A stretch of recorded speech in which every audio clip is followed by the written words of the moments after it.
1 hour a month. That's it. Today's guest built an entire content system that turns 12 questions into 30 pieces of content.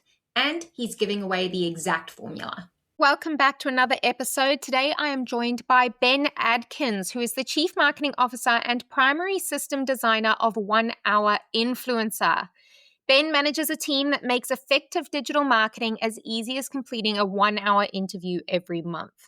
He used to be a chiropractic physician who grew his clinic from scratch using digital marketing and founded his first agency in 2011, where he has since helped thousands of small business owners grow their businesses online. Most recently, though, Ben has founded 1 Hour Influencer, designed for busy entrepreneurs who want to take advantage of the latest digital marketing strategies, but don't have the time to do the work themselves. I think that is the majority of us. Ben, welcome to the show. It's so good to be here. Thanks for having me. I'm a big fan, and getting to chat with you is a pleasure. So thank you very much. Thank you so much. I'm excited to talk all things making digital marketing easier because, as you already know, I am a fan of that. Yeah. Before we dive into that, let's talk opening story because you used to be a chiropractor, which is... Yeah. You know, if you're the founder, obviously digital marketing ties into that, but chiropractic and then marketing seem to be quite different. So what sparked the transition from healthcare to digital marketing? Was there an aha moment? Talk me through that. Fear. Okay. I like to eat, and there was nobody coming through the door the first week. So no, it was one of those things where you go to school forever to do something that you want to do, and you put your head down, and then you get out and you get to actually doing it, and you realize that a very critical part of the education of actually doing this has nothing to do with being a doctor or a chiropractor. That marketing is sort of the big deal. I'd love to say that we had great classes on that, but we didn't. I got out and I opened my doors up, and within the first week, I think I had one person come in, and that was my accountant. I think he was just trying to make me feel better. Yeah. So it was one of those things where pretty quickly you figure out that you got to do something to get the word out. Didn't have a lot of money though. Didn't have a lot of extra money lying around at that time. And so it was one of those deals where I was like, okay, I got to figure out something. That was right around the time that, Facebook was kind of starting to really come into its own outside of colleges. And, SEO was kind of in this interesting place. And there was just a lot of really, really cool stuff that you could kind of do. And so being that I didn't have anybody coming through the door to do chiropractic things to, sat down in front of a computer and just started learning as much as I could. And so started doing that, and really quickly some things started falling into place. Like people were coming through the door, and I kind of became known as the Facebook doctor, for better or worse. And then within 6 months to a year, I had a practice that was just as big as people that had been there in this town for 30 years. That was one of those proving moments where I was like, okay, this works. I don't exactly know what this is, but whatever we're doing, it's working. And from there, people started kind of noticing what I was doing and saying, hey, can you do this for us? And then everything kind of went from there. It gets interesting how all that kind of comes together, but that was the start. I just very much fear of, oh no, this isn't going to work just because I went to school for this long, and I got to figure something out to make it work. And so that was the catalyst. Yep. I love that. So you obviously had that spare time in your hands to learn all of the digital marketing. I think when we first start out, if we're smart about it, we will use that time where we don't have clients to learn everything that we don't know. And there is always something that we don't know. Right. But you continue to build that clinic as a chiropractor from scratch before you went into digital marketing kind of full time. Yep. What did you learn, or I suppose, what is your biggest lesson that you learned starting a business from scratch that still hones your approach to marketing today?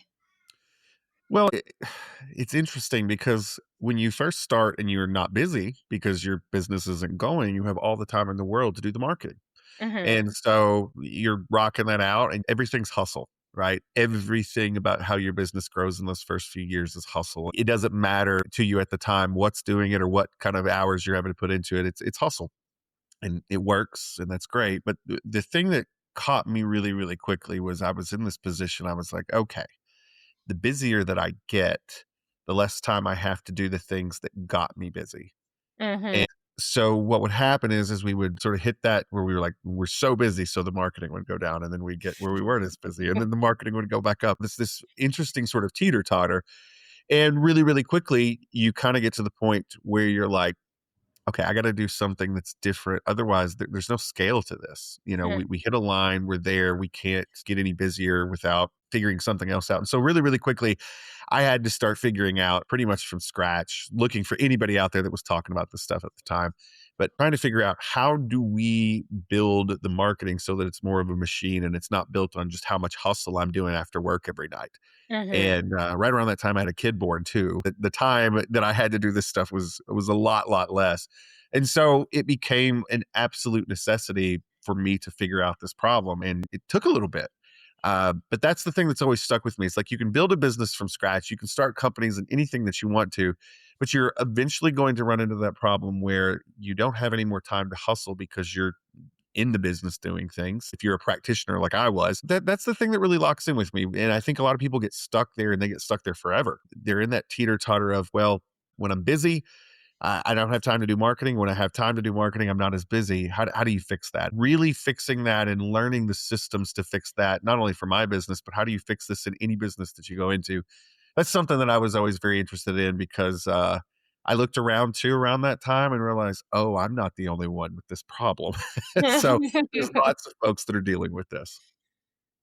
Yeah, 100%. And I think we've all been there on that kind of roller coaster or seesaw of what goes up must come down, and you've only got so many hours in a day, and you're only capable of so much. I'm interested because you have helped so many people since 2011. And you say you started out as the Facebook doctor, but the landscape of marketing changes so darn fast. We've now got TikTok, and we've now got YouTube Shorts, and we've now got podcasting, and literally thousands of options out there. What do you think has changed the most about how us entrepreneurs need to market ourselves online now as opposed to back in 2011? It's very interesting. The core of how we market ourselves is still the same. Mm-hmm. It's how we adapt those things to the mediums. And to actually answer your question here, the thing as entrepreneurs we have to realize is every year that goes by, there's a gap of attention and a gap of trust. You got to think when I was growing up, and we were all kind of in probably the same boat. Everything was more of a monoculture. You got your culture from radio and TV. If you, as an artist or as a business owner, you were competing to get into that medium, and you were competing for time.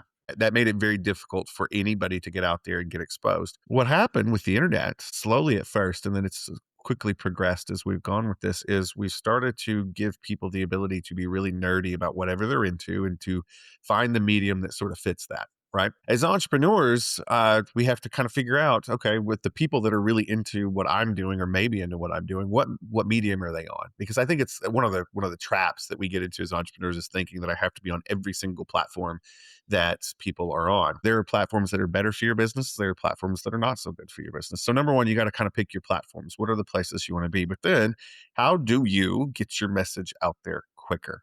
And that's the Mm-hmm. thing that is really, really big for us as entrepreneurs right now. That it's different. The attention spans are a lot shorter than they were back when I started. I think that's good and bad, especially with like TikTok. I love TikTok so much. It's fun. You can spend a little too much time with it, but it's something that I get a lot out of as a consumer, but also as a marketer. And the Mm-hmm. thing with TikTok is you have to be really, really good at putting yourself out there in a certain way. The interesting thing, and what's really occurred to me is the same things I was doing that kind of blew up my chiropractic office when I only had Facebook posts, at my disposal. Those are the same things that I'm actually doing on TikTok now, just in a little bit of a different format.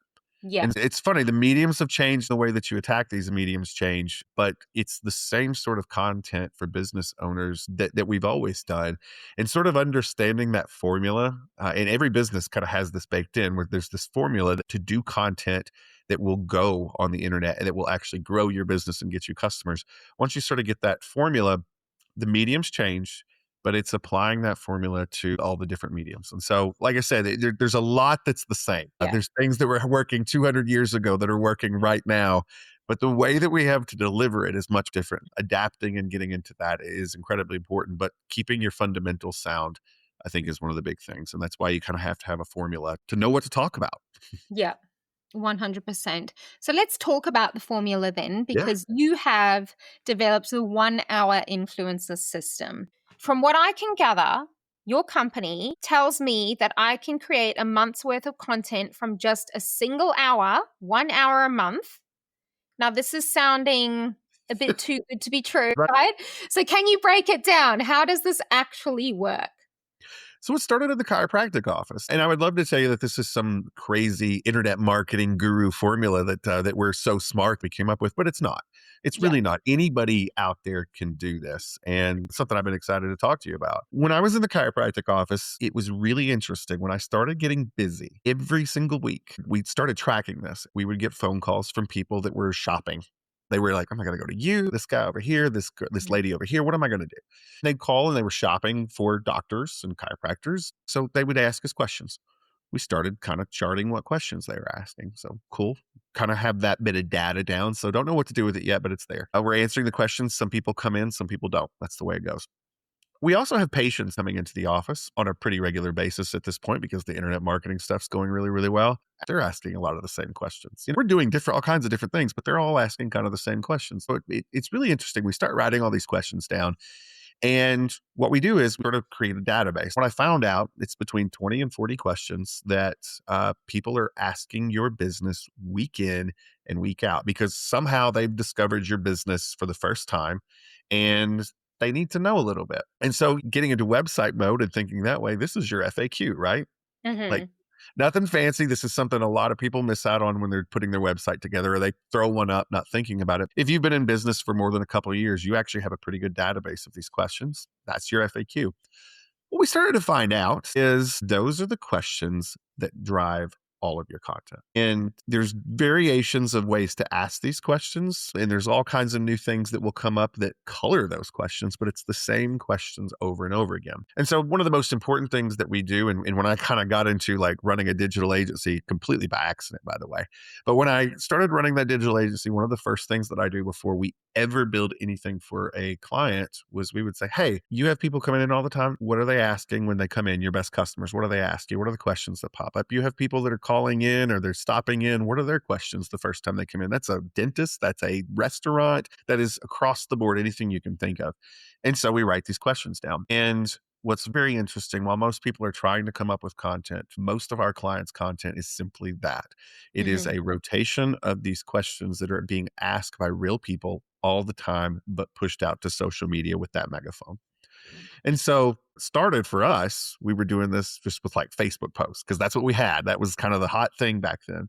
Yeah. And then Facebook ads. So we had a little bit of more of a push to do that. And then you kind of get into YouTube videos and all this. And then all of a sudden, just out of nowhere on the scene comes this very interesting vertical format that we're all obsessed with right now. And it came because of the shape of our phones. I remember that came out and I was like, interesting. I don't know what to do with this. I mean, I Yeah. should have known what to do, but I had no clue what to do with it. But what came out is, oh, we're just putting the business owner or one of the managers or kind of the star person in the business in front of a camera. We're having somebody to ask them a question because when somebody asks you a question, you seem like more of an authority, right? If you're just answering, it's one thing. But when somebody asks you a question and they're interviewing you, it positions you as more of authority. So we have somebody ask a question and they answer the question. The really funny thing is we have all these people that think, well, God, I'm not great on camera. That scares the crap out of me. That is a fate worse than death to get on camera. But what's funny is most of these people are answering these questions in front of people every single day. Yeah. And they're actually really good if you can make them forget that, hey, I'm just talking to you. So that's the idea. What we do over at 1 Hour Influencer now, and something that I've actually been doing for years with businesses, is we sit down and we ask about 12 questions. Those 12 questions, we say it takes an hour on average because I've done enough of these at this point, it takes about 27 minutes. And in 27 minutes, we get some of the most captivating answers out of people when they're answering 12 questions. And the reason is because these are 12 questions that all of them have answered about 3,000 times. Uh, and they have really got this down to a science. That's what's so cool. You can sit down and have a conversation with someone a lot like a podcast. and you can ask them really pointed questions that they have supplied to you. On the other end, you get some of the best content that someone has ever seen. Now, sort of the magic of what we do is we find really interesting ways to ask these questions over and over again every Mm-hmm. single month, but in ways that color them a little differently and in ways that take advantage of keywords. Because when we post to social media, certain things take off versus certain things that don't. And then the other fun part is we pay really close attention to stats. And after a little bit of time, and everybody should do this, by the way, this isn't something that's unique to us. I'm giving away as much as I can because I'm like, everybody should be doing this. Yes. You pay attention to the content that takes off and that people are commenting on and people are liking, and you start to get this pattern of, oh, this is what I should be doing more of. And so 2 or 3 out of the 12 questions you do one month, you start saying, okay, more questions like this. And it sort of evolves into this thing where by the time you hit 6 months of doing something like this, you have social media that's blowing up because the algorithms are absolutely in love with what you're doing. And a little trick for anybody that wants it, you put this content out, and we do TikTok, we do YouTube, we do Facebook, we do Instagram, we do LinkedIn, which is coming up. We do all those things. But YouTube is the interesting one because it locks in with Google, obviously. Mm. And because it locks in with Google, we see it locking in with a lot of these up and coming AI, quote unquote, search engines. I don't know if we can call them that yet, but that's kind of what they are, right? So what happens is it locks in with that. So you get some SEO benefit if you can take those videos from YouTube and you can publish them on your website as they go live on YouTube. You're also getting a lot of juice on Google for keywords. And so Yeah. you kind of build this machine, and that's what we do. I told myself, okay, this is a quote unquote agency where people hire us and they pay us to do that. But I told everybody involved, there will never be a time where I won't tell people exactly what we're doing. There's no secret Yeah. sauce because most of the people that end up hiring us, they hire us to keep them accountable. That's it. And to handle these things so that they don't have to worry anymore. But that's the sauce. If I can get it back to something very basic now that I've just kind of thrown up the whole formula for you, it's this. What are the 20 to 40 questions that people are asking you in your business every day? And if you'll take Mm. the time to really write those down and pay attention to it, you pretty much have your social media strategy right in front of you. And a social media strategy that isn't only just get content done, but it's the kind of content that actually converts people into paying customers. And so that's the formula. Yeah. Absolutely. I love it. Okay, so this is so much more than just thinking up something on the fly, vomiting it into a 1 hour podcast episode or recording, and then cutting it up into little pieces and distributing it out there. You're thinking Right. about SEO, you're testing, you're refining, but it's always kind of the same content, just with a different hook or a different angle or a different shot or something like that. Yeah. Yeah. Well, an example for you. We started off because my brother, who's my partner in the business, which is a fun deal, right? When you get to hang out with your brother and talk with your brother every day. But he's a lawyer, and so one of the first things that we did is we started doing things with lawyers. And so in the States, it's one of those things where every state has a different thing and, different rules. And there'll be new laws that'll come down. Every time a new law comes down that affects that particular business, we will focus on that with the questions, but we'll take those same questions and we'll flavor it with, okay, this is something new and we can put these things together. And by the way, anybody that's like, okay, well, how do I do that? That's something I have to sit and think about. Well, go to ChatGPT and say, hey, this is something new that came down. Here's our normal questions. How can we tailor an interview based on this? Give me those questions. And so you Mm. can get a lot of help with AI to do those things. And so yeah, that's really the ball game. Is it's this thing that if you really think about creating content, it can be a machine. Mm. And what powers the machine doesn't have to be you doing all the things. What powers the machine is just, do you put the right fuel in the beginning? And Yeah. that's really what the interview is. Yep. I love that. And now I have read that you talk about a simple sheet of paper, going old school, and that it plays a large part in the process. Talk to me about that, and why is the simple sheet of paper so effective? So when you're doing interviews, when you're doing content, I think that as human beings, especially as marketers and entrepreneurs, we tend to start with very simple ideas. And Yep. then the second we start to really get into it and be like, I'm going to do this, it turns into something massive and hard for us to grab onto, which is where a lot of people get paralyzed, right? I know so many of our clients at 1 Hour Influencer, like they said, hey, I was actually doing something like this for a little while and I stopped. I was like, well, why'd you stop? It just became overwhelming to keep up. And I felt like I was behind and I got sick for a week, And so my thing is this, I was like, anything you're doing with your social media, if you ever kind of lose track of your fundamentals, get away from your computer and just go back to a sheet of paper. And if you can fit it, not writing small, we're not talking about like back when we were trying to take tests and we were pretending not to cheat. I'm kidding. I never did, except if we were allowed the sheet or that. But if we were allowed the sheet, as tiny as you could write, right? Yeah. But writing like a normal human being on a piece of paper, what can you get on that piece of paper that is some questions people have about your business? And to me, that is one of the most powerful things because you can't go overboard. And I tell people, don't even write on the back, write on the front, just Yeah. one piece of paper. And what are the things, if somebody was saying, hey, tell me about your business right now, what are the things that you would put on there? And as I said, if you don't have any clue because you're so busy being a practitioner in your business, think about the questions that people are calling on the phone asking before they come in. Think about the questions that the people that are in there are asking. And when you lock in with those things, it's pretty easy to fill up a piece of paper with 12 to 15 questions that you'd like to answer. And that's it. That's one of those like little hacks that because you know how our brains work as entrepreneurs and business owners, because there's always so much to keep up there, it gets you back to center. And I think that's one of the most important things is having strategies to get yourself back to center for your marketing plan when things get complicated. Yep, I love that. And I feel like we need a bit of a mindset shift here. I feel like it would take a bit of a mindset shift because when somebody is feeling like they're drowning in parts of their business, especially content creation, because I mean, as alongside the publishing company, I actually do UGC, user generated content, and pay me to create content for them. It's a full-time job, content creation. So it's Yeah. no wonder people feel like they're drowning. And it does take a big mindset shift. What do you think that looks like? What do we need to be thinking about to go from the drowning feeling to, no, I can totally do this. This is what I need to do. Because this marketing became my career, I actually have the time and I actually have all the skills because I put in the work, right? Like, so I've got my 10,000 hours, but this is what's so crazy. It's still overwhelming to me. Mm-hmm. To get in front of a camera and to talk, there's so much pressure that happens when you're like saying, okay, this is what I'm doing during this day, and or this is what I'm putting together. And so I always tell people the trick to get away from that, if you possibly can, is to have a plan, number one, which is, like I said, that's the 20 to 40 questions. That's always your plan. It's funny. If we can introduce one other human being into the content creation process, it's interesting how we change the way that we approach it. When I'm sitting in a room by myself, it's hard. I'm a pretty self-motivated person. I know you are too, but it's still hard to self-motivate to sit down and do that. And we're very hard on ourselves. But it's funny when I schedule someone else, like I say to my wife, hey, can you block out this time and sit on the other side of this camera and ask me these questions? Or assistant, I say, hey, listen, Thursday, 4 o'clock. What do you got going on? Can you block out an hour to do that? It's amazing how I kind of let go of all that stuff that's garbage in my Mm-hmm. head.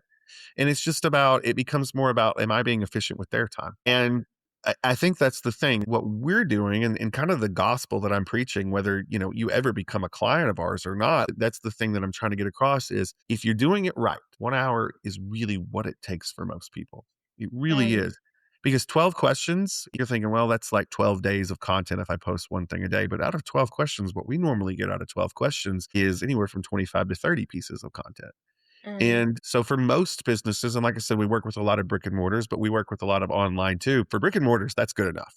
For most of the platforms, that's good enough. For a lot of our online folks, there's some variation, but the consistency that provides a lot of these people that are doing the online businesses is absolutely huge. Because a lot of people say to me, I can't do this on my own for some reason, but for some reason, if I see your name on the calendar and 1 hour influencer, I'm there for it. It's an appointment. I show up, I leave. And when I walk out, I'm relieved because I don't have to worry about it anymore because I actually did the work. That's the other side too. One of the other things about hiring content agencies, because we've all been down that road too, right? I hire content agencies to this day. But one of the things about when we're doing static post is I have to approve it all still. Mm-hmm. But when we're working with businesses or my own team is working with me to shoot our content, it's all what came out of my mouth. And so I know that the content's approved. And so I think that's the thing. The big deal is if you're looking for tricks, if you're looking for ways to get out of your own head, number one, like I said, 20 to 40 questions, you can get 12 of them on a sheet. Give that to somebody and have them actually ask you. And it's amazing how setting that appointment, having that time, having someone else asking you puts you in a position where you're not thinking about being a content creator anymore. You're thinking about talking to the person on the other end. And that is the secret. Yeah, that makes so much sense when you put it like that. It's so simple and so logical, yet something that we miss. Yeah. Now, I'm curious. Obviously, I own a publishing company. You now own a content marketing agency. I suppose we would box it into. Yeah. I hate boxes, but I suppose we No, would that's put it good. into that. But are there any specific types of businesses that you see get the best results from your 1 hour a month influencer system? It's experts. And Yeah. that's the thing. We started off with doctors and lawyers, so Hmm. very expert positioning, went there for a long time. But what we find is there was definitely things I didn't think it would work for. Like I thought restaurants, it would flop, right? Yeah. How's this going to work? But we have like chefs come in, like literally, a chef, a busy chef would give us an hour of the time a month. And the things they would talk about, like, even when they were giving recipes to their food that they cook, which you think would be a no-no, but that's the thing. It actually got people so engaged in what was being done to prepare their food. Yeah, they could try to prepare it at their house if they wanted to off of that kind of stuff, but that never went anywhere for long. It would actually bring more people in. So that was an interesting thing to me. We get into some of the online businesses because we work with a lot of people that are doing like Shopify stores and things like that. And it's amazing to me. You're selling shirts. Okay, well, how much could you get content? It's amazing to me the knowledge that is built into people. It's very elaborate. People that are putting together t-shirts. I mean, we have a couple that are doing that. And I'm just like, the things that these 12 questions are pulling out of you blows me away. And it's weird how having someone behind the scenes answering questions like that about how a shirt is made gets you excited to buy the shirt. And Yeah. so to actually answer your question, we're always looking for people that have that built-in knowledge that they worked hard for, Hmm. and not necessarily the average person that's buying the shirt, hiring the lawyer, or going to the dentist would have. And that's what I think a lot of people are looking for. Yeah, I need shirts, but it's really cool to know some of the stories behind them and some of the ways that these things are produced. I've been to a dentist enough time, I could probably do it right. No, there's no way. I'm kidding, of course. But my point is, when I hear a dentist explaining to me a process of how they do things and what to look out for, and even what to do at home, I'm like, Mm. that's what I'm going to. And I think Yeah. that's the thing, is anybody that has that expert knowledge, that's where we're wanting to really put that out in front. And it works really, really well. Yeah, I love it. Now, I want to talk about working smarter, not harder, because that is what this is all about Yes. realistically. Repurposing content, right? There used to be a time in my business where I would create content for all the different platforms Yes. and they'd all be different because I was so worried about it. Then there was a time where I would just paste the exact same thing with different copy designed for the audience on that specific platform.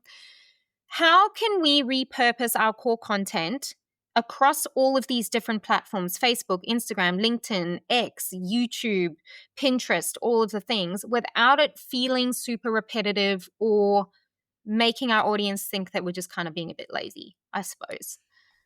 It's funny because we're the only ones that see it that way. We're the only ones that see the perspective from our perspective, right? Yeah. So we see everything and it feels lazy to us because it feels like, okay, well, we're putting the same thing in all these places. But that's the thing. And this is what I was talking about earlier. We have such a differentiation of why people are on certain platforms now. You may have somebody that's on Facebook that's also following you is such a misnomer, because most of our content that we put out is not seen by people that follow. It's seen because of the algorithm. But like, you may have somebody that actually catches, too. And that's the thing. We look at it as like, oh, they've seen it twice. But what actually happens is that we start to lock in them as a brand. Mm, And what I have found is when somebody sees me, and if I'm doing the same interview style that they saw on one platform and another, if they see me in two platforms, they start to believe I'm a bigger deal than what I am. mm-hmm, When you're actually putting it out there, it actually serves its purpose really well. So one of the things that I tell people, when you're doing this, we're going to get one interview from you. We're going to do that once a month. We're going to put that online. We're going to publish the same content, same day even. We're going to mm-hmm, publish that content to different platforms. This is exactly what's going to happen to you the first day that we do this. The first day to 7 days that we're going to do this, YouTube is going to be the first platform that picks you up. And you're going to start seeing pretty decent views from that. The next one is probably going to be Facebook. And then we mm-hmm. have Instagram and then TikTok. I suspect in the next little bit, LinkedIn's going to actually get serious about this video thing. And they're not yet. They say they are, but they're not yet. But Yeah. I suspect that's going to be there too. But that's kind of the flow of what happens. But as you go, what gets really interesting is you start understanding what keyword is driving what content on what platform. Mm-hmm. And it's really interesting. Sometimes it's the same, sometimes it's different. but you start to understand where things are going. You also understand if like something's working versus it's not. So I tell people, listen, there's a time when we would be really concerned about that because we were aiming at your followers. Yep. But with what we do, we're not aiming at your followers anymore. We are absolutely aiming at the algorithm. Yep. And from a local perspective to a keyword perspective, understanding how to position content, you really don't have to worry anymore about, am I publishing the same content to 4 different platforms in the same day? Because really the key is, are you talking about something you're an expert on? Are you speaking to your group of prospective customers? And if you are, if you caught them at the right time when they're looking to make a buying decision, which happens every single day with different people, then it doesn't matter because they're like, yep, that's what I needed to know. And I think that's the thing. I think we put too much pressure on ourselves as content creators. Now, if I was doing dance moves, which would be hilarious, by the way, then I might worry about that a little more. But me speaking about what I'm speaking about and most of our clients and most of our experts that own businesses out there, it actually works out really well if you Yeah. don't get too crazy with it. Yeah. So what I'm hearing is don't overthink it, Tarryn. Yeah. You just come on. Super long answer. Now, keywords. You've spoken about keywords a few times during this conversation. Where do people find these keywords that will actually work for their business? Is it Google? What's it? Google Analytics? Ask the public. Where are we supposed to look? Because there are so many different options, and honestly, as an entrepreneur, SEO and it's just overwhelming.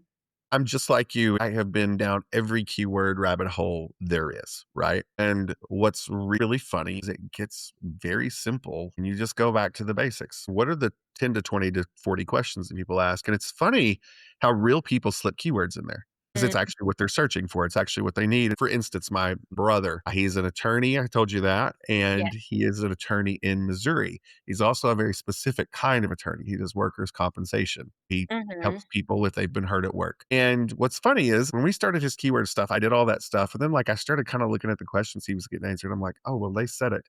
Hey, I'm in Missouri and I have a workers' comp case at this place. And it's like you start seeing that those are the key things. And so without overthinking it, because I wanted to, and I want to with every client we take on, I want to overthink it. I want to run it through 40 different things. But I start off with those keywords.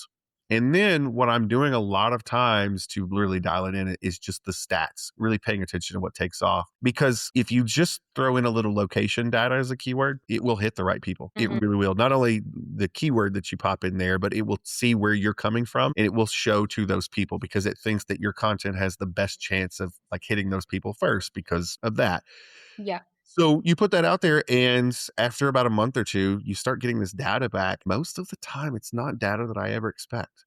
It's Mm-hmm. something you're like, oh, well, that's interesting. But it Yeah. gives you the keywords. So you start focusing on 2 or 3 keywords pretty much overall, and then you start peppering in little extra things. I tell people you can dig into this stuff all you want, but start off, where is your business located or who is your business serving? You can find a lot of that stuff just by looking at who's bought your stuff and where they're coming from out of the gate. I know that's probably not the answer that most people want. Listen, if anybody finds the keyword tool that's the end all be all, please send it to me because I'm in. But for me, with what we've done and where we've had a lot of success is really just going back to that list of questions and starting there and then watching the analytics. Yep, that makes sense. Now, all of this, we talked about the system itself, like the 1 hour influencer system and what that kind of looks like. But let's talk marketing systems more broadly. Other Yes. than the 1 hour influencer system, what is another marketing system that every business owner should have in place to maintain their visibility consistently? So glad you asked. Ah, No, I love it. let's get nerdy, Ben. No, it's get real nerdy. This is going to be another boring thing, but this one thing has turned into more income for ourselves, for our clients over the years. And it is one of the most boring things. And it's email, email, email, email. If I could just shout it from the rooftops every day, every single business out there, big, small, does not matter, build an email list. Yeah. And one of the core things that we do with this content is, okay, well, we've got content, but what do they do next? I tell people one of the first things that I want you to do is to make sure that we've got a way for you to capture emails, names and Hmm. emails. And the reason being is they can take your channel away. Yeah. They can kick you off TikTok. Not that we've ever had any issues with the kinds of clients that we take on for that, but they can take your playground away where you're doing your Yeah. marketing. But what they can't take away is your email list. I mean, even Mm. if you get kicked off of an email provider, you still have your list. One of the things that's really interesting to me is if you're on this side of understanding email marketing versus being on the other side of never doing any email marketing, how crazy different your life and your business are once you are on this side of it. I started building an email list for my chiropractic office, and it went from all of a sudden being like, how much reach is Facebook going to give me today, to being hitting send and it hitting everybody. And that's the thing that's really powerful, is when you understand that you own the asset, and at once you can tell everybody that is on that list what's going on in your business that day, whether it's a sale, whether you're closing down. And that's the thing. I had so many customers, and we'll go back to COVID. I had so many customers that their email list absolutely saved their business during COVID, because they were able to retool their entire mechanism and let their customers know the day they did it. Yeah. And they put something out on social media, and somebody wouldn't find out for 2 weeks. Because of the way the algorithm works. And so I think that's the thing with everybody that we take on 1 hour influencer. We absolutely make sure that they have a place either already established, so that we're going to point people. We don't have to have even like a call to action or anything like that in the videos. It's just, is there something attached to your profile where people can go for more info and put an email address in? Or if you're kind of in that spot where you don't have something, we build it. And I just think it's very, very powerful. You may not realize it the first month. You may not realize it the second month. But within 6 months of building a list by putting out, consistent content every day, your business fundamentally changes when you realize what a marketing channel email is versus whatever you were doing before. And so that's the boring, nerdy answer that I'm going to give you on deeper stuff, is having something to give away to your ideal customers that gives them some information about what they want. And then making sure that you are emailing people every week, at least. Yeah. I email people just, in my business, I'm a almost everyday person. But different businesses, different things. And I tell, a dentist, I tell my lawyers, hey, they don't have to be an active customer right now. Just touch base. It's incredibly powerful. I cannot tell you how many times I was in the chiropractic office and we'd send out a newsletter that had no call to action, but the phone would start ringing within the hour of us sitting that. Like, oh, I was just thinking about you the other day, and your email reminded me to call. And that's huge. Absolutely huge. Yeah, I love that. So I'd love to hear a success story of a client that you've worked with where you've implemented email in the 1 hour influencer system and how it has completely transformed their marketing or business growth. Give us a practical example. Yeah, so I'll jump into the lawyer world because I'm fascinated with the lawyer world, just because there's so many. I used to think, and I knew better, but I used to think a lawyer's a lawyer, right? But there's so many niches within, being an attorney that you can jump into. And so we had an attorney come on probably about 6 months ago, the one I'm thinking of in particular. This was somebody that was very specialized in a certain sort of practice. And it was divorce, by the way, the divorce lawyer. And it was one of those things that was like, I don't know how to market this. And I was like, well, when people come into your office, what are the big questions they have? And they told me that. We built our thing for them, the questions that we're going to do them. They were not someone that felt comfortable getting on camera at first, which was, crazy, because it was somebody that like knew we had gotten some of their friends' results, but didn't want to do the thing even for an hour a month. And I was like, give it a shot. If you hate it, no harm, no foul. We keep going. It's okay. And so we got on, and it was one of these things that we did this interview about what it was like to get a divorce in that state. And within, I believe it was 4 days, they had a comment on a Facebook post. They took it private and they closed the client. It paid for us for I think it was 6 months, what they got out of this whole thing. And so really quickly, they got real comfortable on camera. Really, it's amazing how that works, right?